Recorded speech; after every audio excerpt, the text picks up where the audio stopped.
अस्सलामु अलैकुम वरहमतुल्लाहि वबरकातुहू।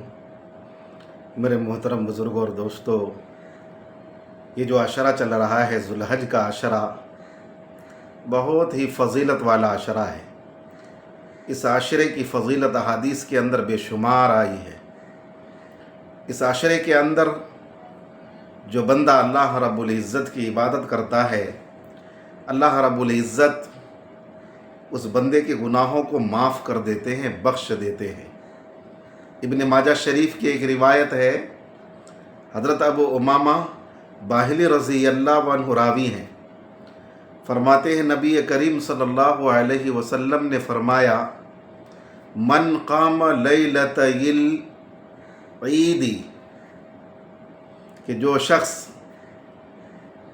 ईद के 2 रातों में यानी ईद उल फ़ित्र और ईद उल अज़हा के इन दोनों रातों में जाग कर बेदार रहकर अल्लाह रब्बुल इज़्ज़त की इबादत करेगा, क़याम करेगा, ज़िक्र करेगा, तिलावत करेगा, दुआ करेगा, तो हुज़ूर अकरम सल्लल्लाहु अलैहि वसल्लम ने फरमाया, ला यमूतुल क़ल्बु यौम तमूतुल क़ुलूब, उस दिन उस शख्स का दिल मुर्दा शुमार नहीं होगा जिस दिन के अहल फ़िस्क़ व फ़ुजूर के दिल मुर्दा शुमार होंगे।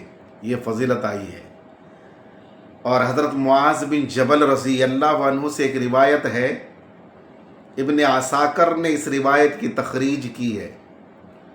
फरमाते हैं नबी करीम सल्लल्लाहु अलैहि वसल्लम ने फरमाया, मन अहयल लयालिल अरबाआ, जो 4 रातों में जाग कर अल्लाह रब्बुल इज़्ज़त की इबादत करेगा, यानी अल्लाह की इबादत में शब्बाशी करेगा, क़याम करेगा, रुकू करेगा, सजदा करेगा, दुआ करेगा, वजबत लहुल जन्ना, तो उसके लिए जन्नत वाजिब हो जाती है, वो बंदा जन्नत में जाएगा। उनमें से पहली रात है लैलतत तरविया, यानी 8वीं ज़िलहज की रात। उसके बाद फिर है लैलत अरफा, यानी यौम अरफा की रात, 9 ज़िलहज की रात। और फिर तीसरी रात है यौम नहर, ईद क़ुरबा की रात, यानी ईद उल अज़हा की रात। और चौथी रात है यौम लैलतुल फ़ित्र, ईद उल फ़ित्र की रात। इन 4 रातों में जो जाग कर अल्लाह रब्बुल इज़्ज़त की इबादत करेगा, तो हुज़ूर अकरम सल्लल्लाहु अलैहि वसल्लम ने फरमाया, उसके लिए जन्नत वाजिब हो गई। और कुछ रातें ऐसी हैं कि जिसमें बंदा जब हाथ उठाता है, अल्लाह से दुआ मांगता है, तो अल्लाह रब्बुल इज़्ज़त उस दुआ को ज़रूर भी ज़रूर कबूल फरमाते हैं, रद्द नहीं फरमाते हैं। क़ाल शाफ़िई रहमतुल्लाहि अलैह, इमाम शाफ़िई रहमतुल्लाहि अलैह फरमाते हैं, इन्न दुआ युस्तजाबु फ़ी लयाल ख़म्सिन, फ़ी ख़म्स लयालिन। 5 रातें ऐसी हैं कि बंदा जब हाथ उठाता है, अल्लाह तबारक व तआला उसकी दुआ ज़रूर कबूल करते हैं, जो मांगता है वो इनायत फरमाते हैं। उनमें से फरमाया, एक है फ़ी लैलतिल जुमा, जुमा की रात, और दूसरी रात है फ़ी लैलतिल फ़ित्र, यानी ईद उल फ़ित्र की रात, और तीसरी रात है फ़ी लैलतिल अज़हा, यानी बकरा ईद की रात, ईद उल अज़हा की रात। और चौथी रात है फ़ी अव्वली लैलतिम मिन रजब, रजब के पहली तारीख़, पहली रात, रजब के महीने की पहली रात। उस रात में भी जब बंदा दुआ करता है, अल्लाह तबारक व तआला उस दुआ को कबूल फरमाते हैं।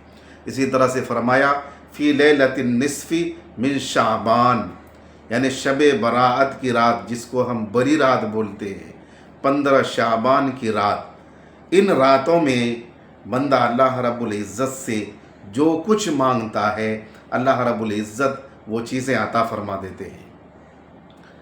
तो उन्हीं में से एक रात ईद उल अज़हा की रात आने वाली है। اسی طرح سے یوم تربیہ ہے، یوم عرفہ ہے۔ ان راتوں میں اللہ رب العزت کی عبادت کریں، اپنی حاجات اللہ رب العزت کی بارگاہ میں پیش کریں، اللہ تبارک و تعالیٰ آپ کی دعائیں قبول فرمائیں گے۔ میرے دوستو، میں ایک اہم عمل بتاتا ہوں، اہم وظیفہ بتاتا ہوں، وہ عید الاضحیٰ کی رات میں کی جاتی ہے۔ جو بندہ کر لے اس عمل کو، اس وظیفہ کو پڑھ لے، تو پھر پورے سال رزق کی فراوانی ہوگی، مال ہی مال آئے گا، آئندہ عید الاضحیٰ آتے آتے تک وہ مالدار اور غنی بن جائے گا، اس کی محتاجگی دور ہو جائے گی، فقر اور پریشانی دور ہو جائے گی، بیماریاں دور ہو جائیں گی، ہر قسم کے ٹینشن سے، پریشانی سے وہ فری ہو جائے گا۔ اگر وہ کاروبار کر رہا ہے، اللہ رب العزت کاروبار کو خوب چلا دیں گے۔ اگر وہ ملازمت کر رہا ہے، ملازمت میں ترقی عطا کر دیں گے۔ اگر وہ کاشتکار ہے، اللہ رب العزت اس کی کاشتکاری میں برکت عطا فرما دیں گے۔ اگر یہ عمل آپ میں سے کسی نے بھی کر لیا، عید الاضحیٰ کی رات ایک چھوٹا سا عمل ہے، اور جمعہ کی رات میں بھی کر سکتے ہیں، گاہے بگاہے آپ کبھی کبھی جمعہ کی رات میں بھی کر لیا کریں گے۔ میرے دوستو، ایک مرتبہ آپ اپنی زندگی میں اس کو آزما کر کے دیکھو، اور پھر اس کے نتائج دیکھو، اور اس وظیفے کا عمل اثر دیکھو، کیا اثر ہوتا ہے، اللہ رب العزت اس کے اندر کتنی تاثیر رکھے ہیں۔ وظیفہ یہ ہے کہ عید الاضحیٰ کی رات میں یہ وظیفہ کرنا ہے، آسان سا وظیفہ ہے۔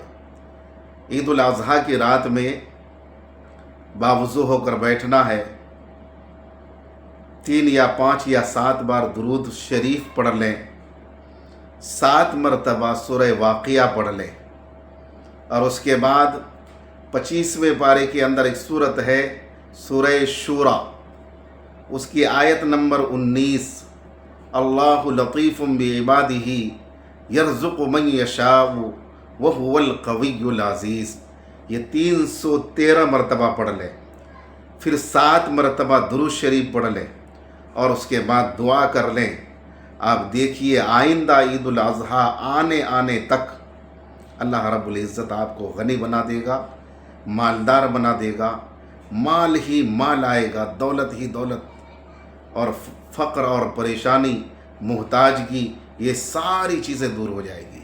اگر کاروبار نہیں چل رہا ہے، یہ وظیفہ، یہ عمل کر کے اللہ رب العزت سے دعا کیجئے، دیکھیے اللہ تبارک و تعالی آپ کے کاروبار کے اندر کتنی برکت عطا کرتا ہے۔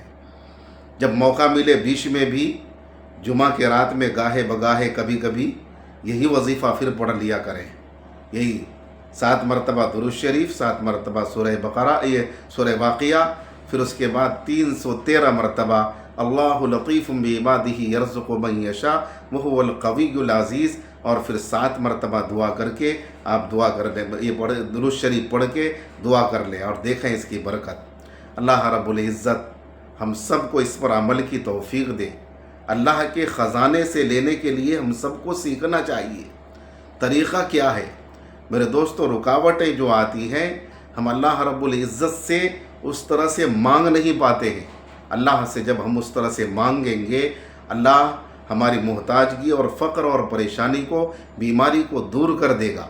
تو اس عمل کو کریں، خود بھی کریں، وہ لوگ جو پریشان حال ہیں، آپ کے بھائی ہیں، اعزاء اقربا ہیں، دوست ہیں، رشتہ دار ہیں، ان کو بھی بھیجیں، وہ بھی پڑھیں گے، ان کو بھی فائدہ ہوگا۔ تو خود بھی پڑھیں، دوسروں کو بھیجیں، وہ لوگ بھی پڑھیں گے۔ اس ویڈیو